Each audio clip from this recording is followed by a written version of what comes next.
তোমরা দুজন এখানে কেন এসেছো? শোনো আমার কথা শোনো। তুমি এই গুরুর সাথে কি করতেছো? আমার কথা শোনো, তোমাদের যে স্যার আছে না। আবে ওই তোমরা কার সাথে কথা বলতেছো? কারোর সাথে না স্যার। এই দেখো বাচ্চারা আমি কি নিয়ে এসেছি। এটা তো অনেক ভয়ানক মনে হচ্ছে স্যার। তোমরা দুজন ম্যাজিক দেখাও। যদি তোমরা ম্যাজিক দেখাতে না পারো তাহলে এটা তোমাদের শাস্তি দিবে। ঠিক আছে স্যার আমরা প্রস্তুত। সাহেল আগে তুই দেখা। ঠিক আছে স্যার।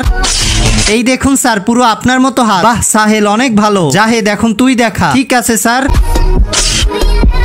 আরে ভাই করনা ম্যাজিক। বুঝতে পারছি না কি হচ্ছে। ও ম্যাজিক দেখাতে পারেনি। যাও ওকে শাস্তি দাও।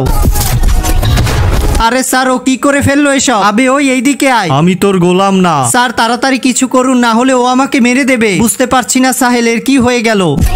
কিন্তু তার আগে বাংলাদেশ থেকে হলে লাইক করো, আর ইন্ডিয়া থেকে হলে সাবস্ক্রাইব করো। আমি বাংলাদেশি তাই লাইক করে দিলাম। আর তুমি তোমার দেশের পতাকাটা কমেন্ট বক্সে দিয়ে যেও তো, দেখি কার দেশের পতাকাটা বেশি দেখা যায়।